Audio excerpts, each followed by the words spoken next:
Let's make this count, Sergeant Reyes thought as he tightened his harness inside the roaring belly of the C-17. The aircraft vibrated with power as it cut through the sky, carrying Echo Company toward their drop zone somewhere over a scorching desert. Around him, the paratroopers sat in tense silence, adjusting gear, checking straps, preparing for what could be the most dangerous jump of their careers. This wasn't a drill, and in the pit of everyone's stomach was the silent truth: not all of them might land. Reyes wasn't just another sergeant. He was a legend in the unit, the man who never let one of his soldiers die under his watch. 11 years in, dozens of missions, a reputation built not just on skill, but sacrifice. He had a smile that reassured rookies and a stare that silenced cowards. But what most didn't see were the ghosts he carried: brothers lost, promises broken, and the quiet ache of a man who felt responsible for everyone but himself. 10 minutes to jump. The red light above the ramp blinked in slow rhythm. One of the younger guys, Monroe's first jump in combat, was visibly shaking. Reyes leaned over, bumped him with his elbow, and gave a lopsided grin. It didn't need words. Just that look from him calmed everyone down. That was Reyes, the anchor in the storm. The aircraft ramp groaned open. Sunlight exploded into the cargo bay, revealing a sea of desert below. The wind screamed in like a monster released. Boots stomped into position. The jumpmaster gave the signal. The light turned green. One by one, the soldiers vanished into the sky. Reyes jumped third. The rush hit him instantly: the weightlessness, the roar, the beautiful silence that followed. His chute deployed cleanly, and he guided himself with precision, scanning the formation as they descended. But then something caught his eye. One canopy was spinning out of control. Wild, unstable. It was Monroe. His chute was tangled. He was spiraling fast, limbs flailing, terror in his screams. Reyes didn't think. He cut his own chute loose.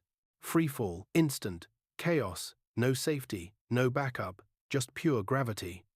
He dove through the sky like a missile, arms slicing through wind, tracking the rookie's fall with laser focus. The desert blurred beneath them, rushing closer every second. He reached Monroe mid-air, grabbing hold of the tangled lines, fighting to stabilize him. The wind tore at them, the pressure brutal. Reyes's arms screamed in pain, but he kept pulling, twisting, yelling through the wind. Finally, the cords gave. Monroe's chute snapped open, dragging him upward and slowing his descent. But Reyes kept falling. He reached for his reserve chute. Nothing. His backup had failed. There was no time, no hope, just open sky and the distant earth waiting below. He felt the calm of acceptance sweep over him. He had done what he came to do. He had saved the kid. That was enough. He closed his eyes. But then, a violent jolt. A chute snapped open above him, not his.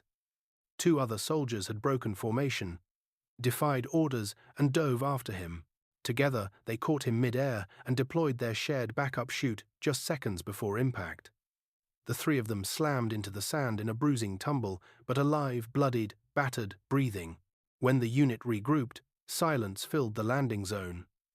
Then it broke. The rookie sprinted over and dropped to his knees beside Reyes, sobbing. He hugged him like a child hugs a father and whispered, "You saved my life." Reyes, barely able to speak through the dust and pain, just smiled and said, "That's what brothers do." The story didn't stay in the desert. Helmet cam footage captured the entire rescue. Reyes, cutting his chute, diving without hesitation, the moment of impact, the impossible save. It hit the internet like lightning. Overnight, he became a global symbol of courage. The video titled, "He Cut His Parachute to Save a Rookie Mid-Air Heroism," caught on camera, racked up millions of views. News anchors cried on air. Celebrities tweeted about him. But none of that mattered to Reyes. What mattered was that every one of his men walked away that day. Weeks later, he received a package in the mail. Inside was a photo of Monroe holding his newborn daughter. On the back, a handwritten note said, "She wouldn't be here if it weren't for you. Thank you, Sergeant." Reyes hung it in his locker. No medals meant more than that, because the greatest acts of heroism don't happen when the cameras are rolling. They happen in seconds, in silence, with no guarantee of survival, only the instinct to protect. That day, high above the earth, one man proved that bravery isn't the absence of fear, it's love in motion. Take 1 minute and comment where you're watching from. Your presence here is not random. Maybe you were meant to hear this today. If this story touched something inside you, show some love, like the video, comment your feelings, and subscribe. The journey doesn't end here. This is just where it begins.